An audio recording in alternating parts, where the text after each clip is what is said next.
Hi, y'all. This is Kristen Chenoweth. Hi, I'm Gloria Stefan. This is Sarah Bareilles. Hi, I'm Patti LuPone.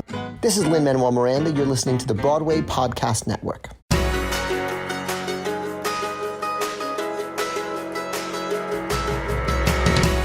Welcome to a very special crossover episode of the Theater Podcast. I'm Alan Seals, and actually the episode you're about to hear comes from my second podcast that I do with my lovely, amazing, smart, and hilarious co-host, Heather Vickery. The podcast is called Was It Chance? You can find it everywhere podcasts are found. It's all about how creatives manifest their destiny, more or less. It's actually really cool about the stories behind people embracing these chance opportunities that at the time may have seemed actually negative or meaningless, and then turned into these massive, massive opportunities and made them successful. So the reason that I dropped this episode into the Theater Podcast feed is because the guest, Ian Eisendrath, is one of the guys who created the original Broadway version of Come From Away. It led him to a 2018 Olivier Award, of course, 2017 Grammy nomination. He served as the music supervisor, executive music producer, and arranger for the show, and the Apple TV version, which of course is the pro shot that we have on the internet. Now he's working on some new projects with Ryan Reynolds and Will Ferrell, and he's got Disney's live action Snow White coming up on his resume with Rachel Zegler and Gal Gadot. And I mean, this dude's just everywhere. So I wanted you to hear this. It's amazing. So please enjoy this crossover episode of Was It Chance with Ian Eisendrath. Here you go. 1, 2, 3.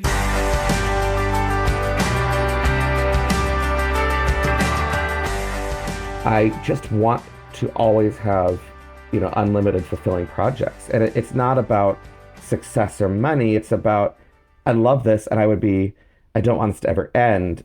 Starting in college, there was this scarcity complex. And I have it to this day, even though I'm busier than I can handle, to be honest. But there's still this idea of, well, what if I never get to do this again?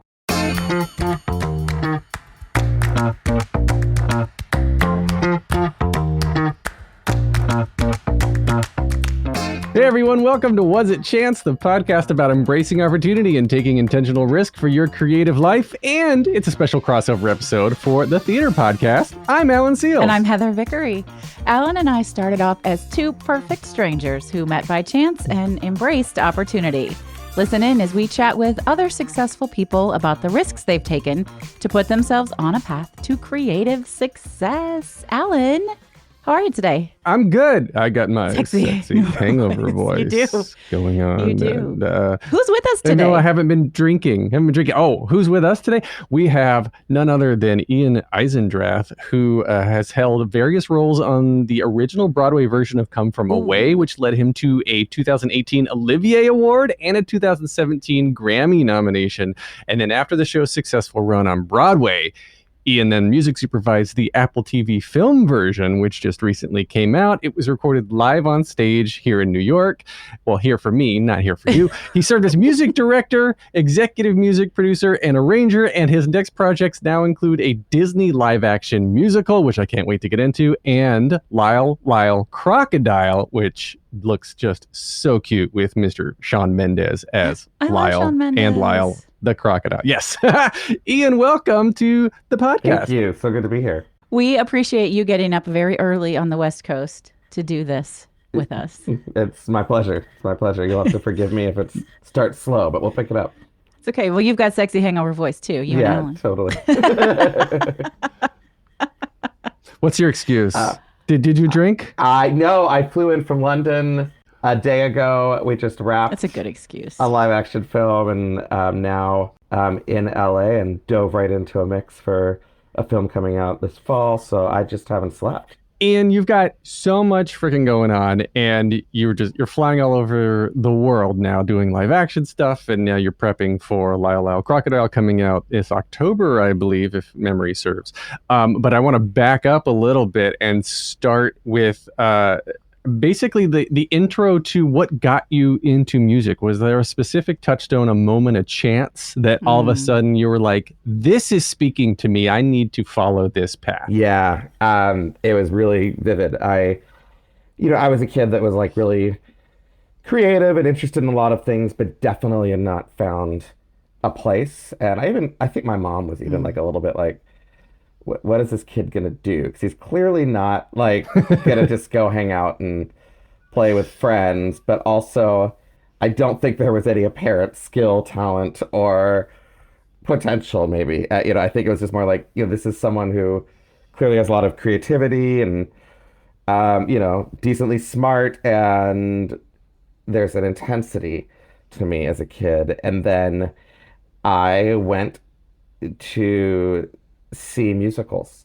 and I was young, and I saw, it's so cheesy, but I saw Joseph the Amazing Technicolor Dreamcoat on the West End, and I think I was maybe 8 or 9, and it transformed my understanding of what's possible with this thing called music that I loved. I'd seen local theater, and just seeing something at that level at that age. And honestly, I think Joseph was perfect because it's not a really challenging piece to engage with. And I was able to, but it's super, think about being a young kid, and it's like, oh my gosh, there's colors, there's lights, there's scenery, there's gigantic orchestration, and, the melodies were catchy and beautiful. And it was just one of those moments where I'm like, okay, this is what I want to do. And there was a really, really excellent local theater scene in Olympia, Washington, where I grew up. Like, shockingly amazing when I look back on it, because there was this semi-professional theater, semi-professional because they would use some non-union actors and also use union actors, but they really did high-level work. The production values were really excellent. They would do really adventurous, challenging plays and musicals. And so I got to go. This Fifth Avenue? No, this is in Olympia. So Fifth this Avenue is called Theater? Harlequin Productions. And just, gotcha. it was a theater that existed in town. And then there was this thing called Capitol Playhouse.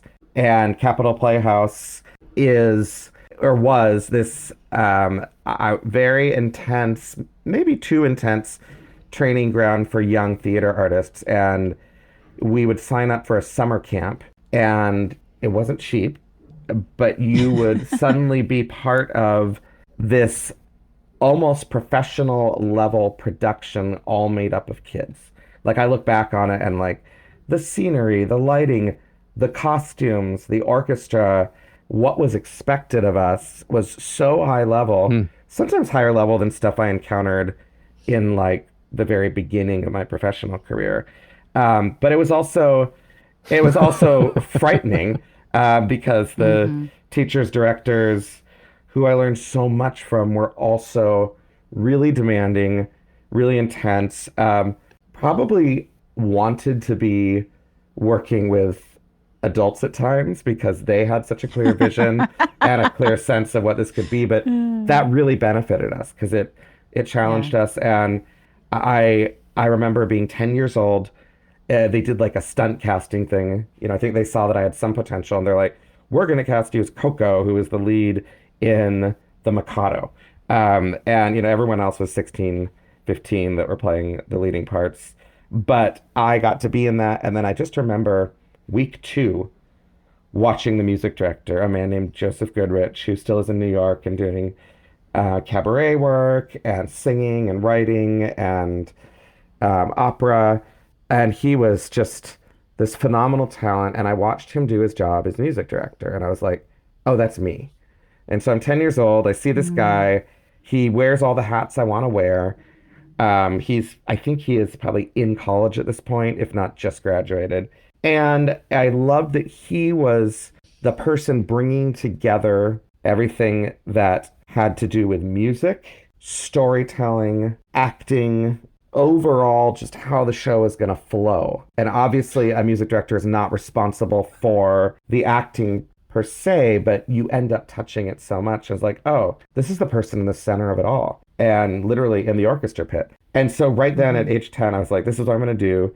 And I inappropriately started music directing things, like starting at, schools. You're like, I'm going to take your job now. Yeah, well, I did. I started at schools. I started just sort of asking every opportunity to music direct possible. And I also started directing just because I was like, well, I want to do this too.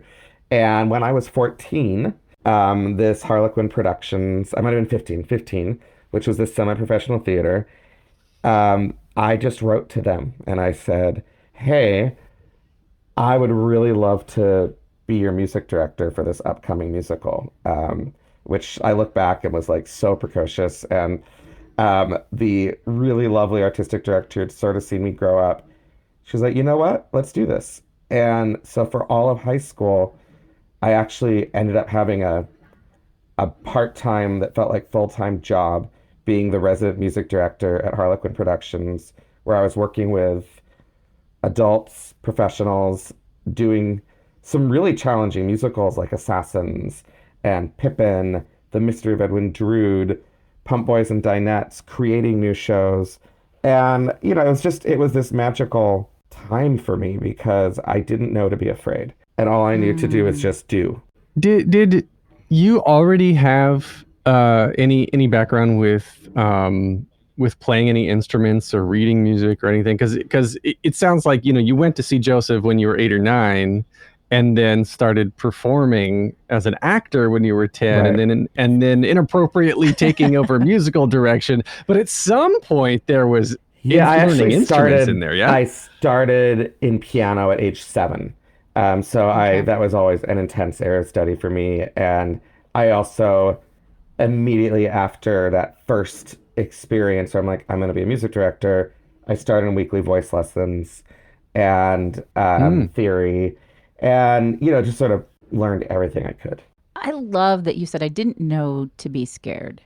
What's so perfect? I have 4 children. Listeners know that. Probably How sick old of are hearing they? me talk about it. No, I have 3. My oldest, do you have 3? I have 17, 16, 12, and 9.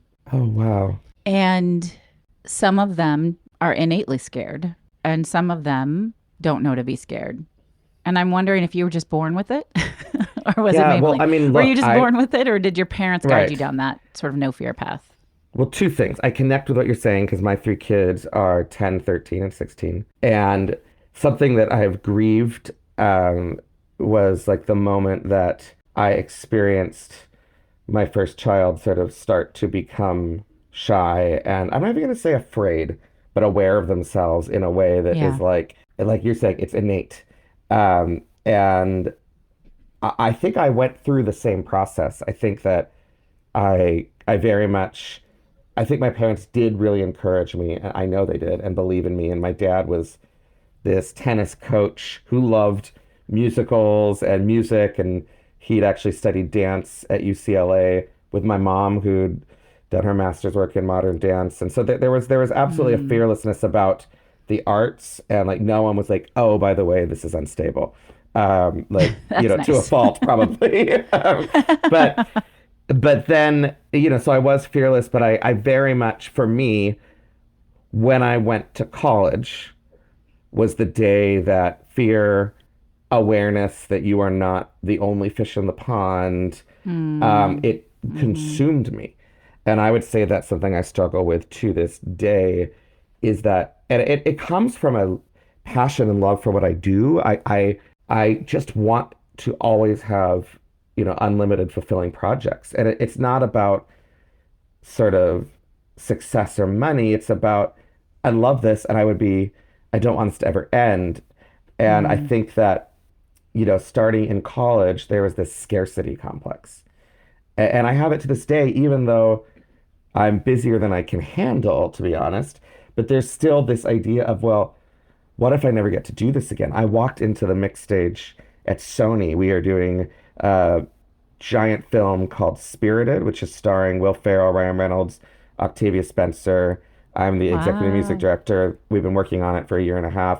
And that was the first day on the mix stage. And there's so much work to do. But that was my first thing is, oh my gosh, I don't ever want this mix to end, because there's these incredible people I get to work with, which I derive a lot of joy from the team around me. That's like, I think one of the main reasons I'm there. And then just the level of work and the precision. And so I am now afraid, I would say. And it's something I'm always working on in my life. But as a young person, it really served me that I wasn't. That's interesting to me. So my whole work, my professional work, is around embracing our fear and making brave choices versus attempting to be fearless. And I I so honor that you feel that fear. You know, when we have so much passion and love for something, it induces fear for just what you said, like, I don't want to lose this. But also, I think it informs how you go all in and why you're so busy. Yeah, no, I agree. And look, it's like, as we all know, balance in life is so challenging. And I acknowledge I'm too busy. And some of that is probably driven a little bit by the desire to just keep doing this and always do this. But you're right. I don't agree in that phrase, there's no love in fear, because I actually think there's a lot of love Yes, there in is. fear. Yeah. And I love that you're saying embracing it, because like, if I didn't have that, yes, I would be passionate. Yes, I would, I think, do great work. But there's that driver. It's like, as you said, fear can actually be something that helps us push a little further than we might if we didn't have that sense of how special something is, how limited something is, how unrepeatable something is. I just left London. I lived there for 6.5 months, and I was so aware as I took off and looked out at like just the beautiful English country. I'm like, wow, I will most likely be back here soon, but it won't be that. And so like, I'm so different. glad that I really was able to get everything possible out of that experience of filming that live action musical and living there. And again, the people, like that's the thing, is like you'll never have that combination of people together again at that time and place. And that's unrepeatable. That's so amazing that you're getting these opportunities to work with individuals that previously seem sort of out of reach, I guess, more or less. And I'm interested to know your take on, working with Ryan Reynolds, Will Ferrell, Octavia Spencer. From what I know of what you're doing, the only public information about the live action is that it's Snow White. I think that's all we can talk about. Yeah, you can say I'll Snow leave it at White. that. They announced Gal Gadot, Rachel Zegler. Yes. Oh, wow. It's Right. an incredible cast. Like it is. Is Gal Gadot incredible. Snow White? That's what they announced? That would be amazing. I bet she'd be great. But she's the evil queen. The Evil Queen, Yes. also amazing. Yes, and She's Rachel my, Zegler. she's who my is- girl crush. Oh my gosh, she's I mean, I'm a lesbian, so there are lots of girl crushes, but she's my one. She's my free pass. she's unreal. Gal or She's Rachel? really unreal. Yeah. Yeah. And like one of the most joyful people to work with. So my question was going to be that when you're talking about embracing fear and going into these places, like Ryan Reynolds and Will Ferrell specifically, I don't think of as singers. I don't think that, you're going through all these things with people that are out of their own comfort zone. So if you, first level, are you in your comfort zone? Is there any sort of fear that accompanies all of a sudden being with company like this? And then how are you facilitating easing their fears, if they have any, of being like, hey, am I good enough to be here? Because even though the biggest star to the smallest star, everyone that I know always has a little bit of imposter syndrome. Yeah, isn't that, it's amazing. Everyone, the most talented people you ever meet. I so agree with that. So look, I think there's two things. Am I bringing fear to these, basically starting these processes with each of these actors? The answer is yes. But it's like, it's actually it's any person whose work your responsibility is to support, enhance, help shape, co-partner to create. You need to have a language and a vibe and establish a way to work. And I think my fear coming into that is, I know that I have a very, very detailed, specific, high level of expectation that doesn't flow with just do your thing. Yeah. And the goal is, we want you to do your thing and we want you to be you, but we are dealing with music, we're dealing with lyrics, and these things are very specific. They happen in time. You only hear a lyric once, so where you breathe, the words you accent, the vowels you use, the way you hit your consonants, that can transform a performance. So for me, it's like, I'm always afraid of like, it's a very younger part of me that's like, are they going to trust me? Are they going to like me? Are they going to be willing to go on this journey with me?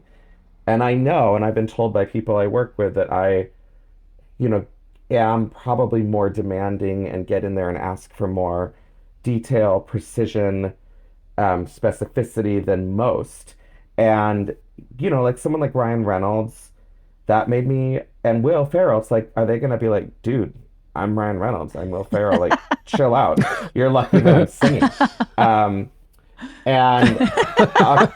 Octavia Spencer, Will Ferrell, and Ryan Reynolds, it's like they don't have to do this. And they could very much, and Gal Gadot's the same thing, be like, yeah, I'm not going to sing that. Like, I'm the movie star, and you guys are going to wrap the songs around me, which of course we aim to do. And Ben Pasek, Justin Paul, songwriters on all three of these projects, are always looking to support singers, but they also write aspirationally. We're going to take a quick break. Stay tuned for more of the episode. And now we're back. And so, like with each of them, it was a different encounter where it's like, how do you balance sort of setting the bar, casting the vision of what you're expecting, but also not intimidating them? And I would say, each of them had their own process. Ryan is just such a, he's just such a boss, because he was just like, look, Ian, I don't have a lot of time, but I need to learn how to sing, and I only need to learn how to sing these songs. Like, I'm not ever looking to sing again. Wow. But like, to his credit, he took on that task. We would meet on Zoom weekly, and then we had 2 full weeks of rehearsal where we did 4 to 5 hours of singing together every day. And then we had recording sessions, and we're on set, and like, he got in there, he saw the assignment, he sensed the assignment, and he executed.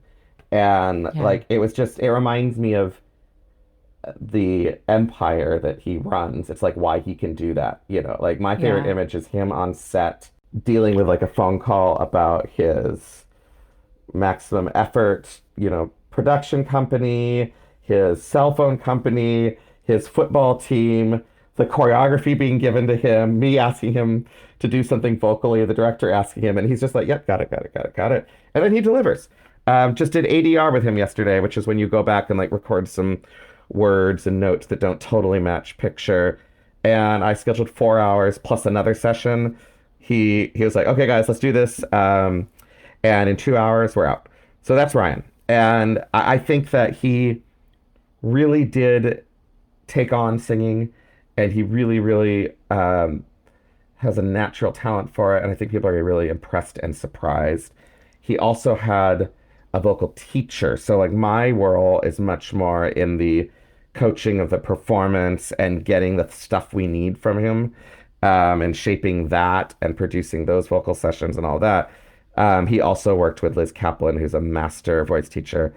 Yes, and the best. She would meet with him once a week as well and work on overall vocal production and breathing. And he got in there and did it.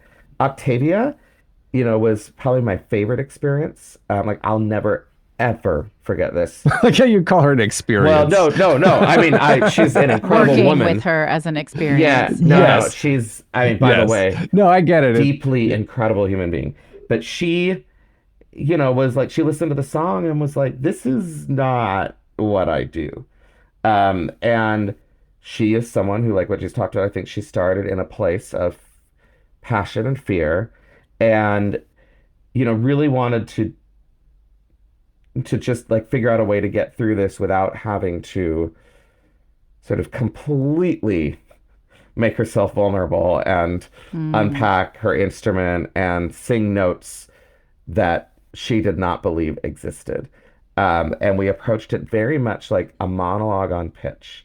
And we made this agreement that, look, if this doesn't work in a month, like, yeah, the song can be rewritten, and Benj and Justin will totally put it, in your register in a place that you want to sing. But would you, through your vocal coaching, voice training with Eric Vitro, and then the song coaching, performance training which also, dips into vocal training too. But Eric and I sort of work parallel to end up with the results that we end up with. Would you just like go on this ride and like first take this incredible lyric, this incredible moment, and deliver it as a monologue? There's no better actor in the world than Octavia Spencer. And like her singing it or just sang it as a monologue, like that would have been enough. And then it was like, okay, so now I'm just going to play the piano chords underneath you. And it's just going to be like scoring. And that sort of started to take on this like vocal lyricism, still speech, but you felt like a little more of the arc. And then I said, okay, now we're going to add the rhythms. Don't over add the rhythms because we want it to feel natural. We want it to feel you, but this now exists in time. And then in a completely separate non-acting approach, we're just going to sing the notes. So like you learn them technically. And we really separated all the elements, and she was amazing and came at it each day, willing and fresh and very vulnerable because this is a hard song. It gets really rangy. It sings in areas she doesn't, but it was like, we're never going to perform it. You're just going to work on the notes. And then there's one day where it's like, I think you're ready. Like now you can sing the notes. I'll accompany you. And we had to do this over Zoom. And it was one of the most riveting moments of my life because it's like all of a sudden you saw this actor singer born. And she afterwards started crying. And she was like, wow, I get it. I can do this. And then, it was like from then on, like this singing, acting beast was born. And like what I love is that she sounds like Octavia Spencer. She's singing all these notes, but you're not thinking about the singing because you are so caught up in what is going on in her performance and the way that she's communicating what she's thinking, what she's feeling, what she's wanting. I love that. Pasek and Paul are known specifically, I think, for writing that type of stuff. And I mean, for those who don't know, I mean, they wrote Dear Evan Hansen, they wrote the music for Dear Evan Hansen, they wrote The Greatest Showman, which my kids are still obsessed with. They listen to The Greatest Showman all the time. So they're like, can we go see that on the stage? Like, not yet. One day, my sons. Oh, this will be yours. I want to bring this actually to Come From Away. Speaking of performance, because obviously there was this, there must have been some opportunity that you were like, I don't know what I'm doing, writing a musical about 9/11. That's weird. And then it's blown up, and now it is scheduled to play 670 performances to close, unfortunately, on October 2nd this year, 2020. It's one of my favorite shows of all time. God. But how did you originally get connected to Come From Away? What was that encounter that you're like, I'm gonna do this? That is an encounter, and I'm the luckiest person on earth. So I started my career. I didn't do the thing most people do, and I think I benefited a lot from it. And then also there's some prices I paid for it, but I moved to Seattle, Washington, and became the music supervisor and director of new work development at the Fifth Avenue Theater, which was a theater very involved in sending musicals to Broadway and developing musicals. I love Fifth Avenue. I do too. So you know David Armstrong? Do you know him from? David is sort of responsible for, I would say, in many ways, my career. Wow, small world. I love. How do you know David? We'll offline about David. He's got a podcast with Broadway Podcast Network, and his podcast is all about how Jews, queers, and immigrants made of course. theater. Yeah. So I know David very well. So I moved to Seattle. I'm going to tell you, this is I'm going to get to Come From Away, but my wife and I were like, I don't know if we're feeling New York. Probably fear was a big part of it, to be honest. And it's like, let's move to Seattle. And I went and met David Armstrong and Bill Berry, who were running the theater. I was 23, and the only reason I met them was because I was doing a summer stock where I'd done arrangements for the Rocky Horror Show.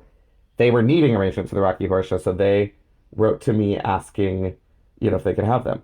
And so then I followed up and was like, hey, can I have a meeting with you guys? Met them. They were so instantly welcoming. They're like, hey, why don't you be an associate music director on Forum, if anything happened on the way to happening, in a few months. I went there, I did that. I was the associate to the really, really talented and wonderful Joel Fram, who's a Broadway music director. And they instantly kept hiring me. And then within 6 months, David and Marilyn Sheldon, who is the managing director, they pulled me into their office. I wasn't sure. I thought maybe I was in trouble. And they're like, hey, so you're really young. And like, this is not traditional, but we would like to offer you a full-time salaried job as the resident music supervisor at the Fifth Avenue at age 23. And Wow. so I'm like, sure. And from there, I got to Fifth Avenue hires full orchestras of the most incredible musical talent. Seattle's an amazing theater and music scene. And so, like at age 24, I conducted Sweeney Todd with the Wow. 24-piece orchestra and an incredible cast and started building and developing Broadway musicals. So fast forward, I'd done Christmas Story on Broadway, came back to Seattle running the New Works department, and Kenny L. Haddoff, who is a Broadway producer and also massive influence, board member, huge donor at the Fifth Avenue, is like, Ian, there's this show, Come From Away, which I'd seen like a little sketch of at NAMPT, which is National Alliance for Musical Theater. And I remember it and being like, this is special. Like, this is special. It was early, early days. So this was about 6 months after that. He's like, and I think we should develop it at the Fifth Avenue. I'd like to, come and do the very Wow. first workshop with the director, the choreographer, and can you help, put that together? Essentially, I would have been like a producer of that workshop, as the Fifth Avenue New Works guy. And it's like, of course. And, we did it. And David Armstrong, Bill Berry, totally supportive, embraced it. And the director's Chris Ashley, who's someone I'd really been wanting to work with. And Kenny called me. He's like, hey, David and Irene, the writers, the incredible writers, music director, got a summer stock gig and he can't do this. So I want to put you forward for this. And I'm like, oh, Wow. amazing. And so I met with Dave and Irene, and we just like instantly clicked. They're two of life's greatest human beings, and we just really loved each other. And it's one of those partnerships where it's like we each have things we do, and we really complement each other. All of a sudden, I was the music supervisor, music director, arranger for this 3-week workshop. And you're right. The idea of like a musical, we don't call it a 9/11 musical. We call it a 9/12 musical because it's really about what happened after 9/11, but Yes. everyone else thinks of it Yes. as a 9/11 musical. And Yeah. everyone's so skeptical. And the commercial producers, Sue Frost, Randy Adams, Kenny, and Marlene L. Haddoff, they're like, look, we just want to do this because it's beautiful. If it ends up playing regionally, that's a win. If it ends up having like a very, very quick professional run at a nonprofit in New York, that would be incredible. And so we do this workshop. Chris starts working on it. Kelly starts working on it. I start working on it. This was the first like, hey, let's do this with 12 actors. One day, Chris and Kelly drag out a bunch of chairs. What would it be like if our set piece was only chairs and tables? We stage the first 20 minutes. As we're doing this, it becomes very apparent that like music never wants to stop and that music wants to function like a film soundtrack. So in the room, a lot of the scoring that happens in between all the vocals is created and specified and developed. I, created the Wow. vocal arrangements on the cast because it's like you have 12 people. They're singers, but they're not like ensemble singers. So I don't think I've ever done more like in the room. Okay, what if you sing this? And what if you sing this? And what if you this? And just like making it up. And David and Irene are there, and they're like, "Oh, that's cool. Oh, we hate that. Please don't do that. That's too musical theater." We start adding some traditional instruments, and we did this thing where we just did like first week we just did a reading of it. Second week we did a reading, but we decided to stage, I think 5 to 10 minutes of it and do it. All of this was for like safe, tiny audiences. And the third week, we did more of a formalized presentation where 20 minutes were staged. Everything else was a music stand reading. I'm on stage playing piano, conducting, facing the audience because the band's on stage. And I'm always loving this show and feeling like, wow, this is unique and special. But then I look up and I start clocking that not only is the audience engaged like this, it's like this spell that's been cast on them, but everyone is like tearing up, laughing and responding in moments that have nothing to do with each other. And it was like, oh, they're all running their own script for that week. having their own really specific experiences that many of them have not been able to even approach. The number of people who were 9/11 survivors, who lost people in 9/11, who were profoundly impacted, that have come up after the show and said, I have not been able to think about this or approach it since it happened. This was the first safe space I could be in where I could actually process and feel those feelings. There were people who were in the Pentagon standing feet away from where the plane hit and watched like half of their office go away, that saw the show, and this was the thing that helped them heal. Not to mention, even if you don't have a 9/11 experience, we all have an experience of Everyone does. something suddenly changing, suddenly putting us in a place of the unknown and fear and chaos and tragedy. And it's just like, it was just so clear that this material connects to the audience. And from then on, it was like we were on this very well protected but constant development path, from a first production at La Jolla Playhouse to the next production at Seattle Rep, to the next production at the Ford's Theater, to an out-of-town commercial tryout in Toronto, to Broadway, by way of stopping in Newfoundland and doing the show as a concert for the people whose story and often words The were telling. actual Oh, I have people. chills. In Yeah. the ice rink. Yeah. And like I'll never forget that moment. So Come From Away has been a dream, you know, and then we do it, we set it up around the world, pandemic hits, and suddenly we're offered the opportunity to create a new version and do something that will hit living rooms and try to give them the experience of being in the theater, which is interesting because it's like, oh, well, that's just filming the show, you know, in the theater. It's like, actually, it's not, because there's Right. no way that a camera sitting in the house is going to give you the experience of being in the room with the people and like being able to see them and hear each other. And so great care and time went into, how do we get an audience in the midst of COVID? How do we do this so that we can get cameras up close, behind, around, but also do it in 4 days, as opposed to Wow. something like Snow White, which just, you know, we filmed for 4 months. And it's, you know, continuing into CGI and VFX for the next 3 months. So it's like all this planning had to happen. And then, you know, the post process was our really wonderful director, Chris Ashley, just looking at hours and hours of footage. I think we had like 8 to 10 cameras filming for 4 days straight. And so basically, like, how do we create the audience experience but get everyone up close? And then on a music side, it's a nightmare, because in a theater, everything can coexist at the same time.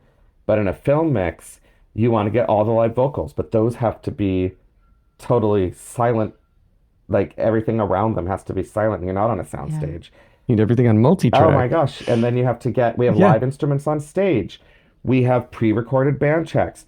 Come From Away, like, my favorite thing about it is like the ensemble vocals function like score as well. So they are often singing while people are speaking, or lead vocalists are singing, and they're always providing this orchestration. In addition to the orchestration, we had to get that separately. So there's just a lot of work involved in how to record, how to capture, how to film, then also to get a full couple run-throughs with the audience so that we can get the audience response. And it was fascinating. We had to all live in a hotel for 30 days, couldn't leave, couldn't go home. And for me, it was an interesting time because I had already agreed and started Spirited, which was filming basically, or starting rehearsals the last day of Come From Away shooting. So it's this time of like prepping for a big movie musical and also figuring out how to do this really unique beast of a theater piece for film. And didn't you get the original cast back together for the first time since opening? It was it wasn't know. all of the original cast, because something that was decided, which I think, you know, it's tough. It was impossible to decide who should play these roles. But basically, it's the cast that was going to come back once Broadway reopened, plus Jen Colella, because Rachel Tucker was in London and unable to get over here. So Jen came back, which was huge because Jen is our captain from day one, and Yeah. but it had some newer cast members, and very much the idea was like everyone, all of us. I had another Broadway show in previews on the day that everything closed. Diana? Yes. And that we all went home and everyone was out of work. So the idea was, well, we can't, like, we need to like stay loyal to and support the cast that is going to be coming back and that lost their work. And they're Ian, was amazing. Josh Breckenridge involved in that at Oh, all? I love Josh. I yeah, love Josh. we interviewed Josh months ago. Oh, great. You got to work with him. He Yeah. was. He is one of our 6 standbys who's been with us from day one. And they are the reason the show can play the way it plays, because there's generally someone out. And these 6 people have to learn these crazy tracks that are not ensemble tracks or one like, oh, I'm playing a lead and I just sing these songs. It's like the math and the choreography and the vocal tracks and the timing that these people have to learn for up to 6 different tracks is remarkable. All right, one more quick break. Hang on a second. All right, here's the rest of the episode. So, Ian, what is the next chance that you think you are going to take? What's something that you're evaluating right if you now? can Like, tell us. I'm nervous, I'm fearful, but I think I'm going to do it. Can you give us a hint? I can give you a hint. There is a project that was offered to me that would take me out of town for quite a bit of time. And it feels like a really, really big commitment. Like I love big commitments, but it's like years. And so it's all in process, and we'll see where it lands, but I am willing to take that risk because I think it might be something that's really, really sort of groundbreaking. That's exciting. That was The Greatest Showman 2? Frozen 3? Exactly. it was hold on. one of Yeah. my questions though for you, Ian, was how do you decide which opportunities to follow and which ones don't feel right? Is there some sort of gut intuition? Is it who's on the project? Like, how do you decide? It's got intuition. It's like, Yeah. A, am I the right person for this? B, and it doesn't have to be that I have to have done it before, but just like, am I, there are a couple things that have been offered that I'm like, that'd be really fun, but I know that there's going to be someone that's their thing and that's not my thing. And then, I'm always drawn things at the high level. Like for me, there's something about working with the absolute highest level resources in terms of artists and the ability to do the job. And then I'm looking at like, does the material just excite me? And there's generally a feeling of like, I can't not do this. We say this all the time, that like never stop learning, never stop, never stop keeping your mind open.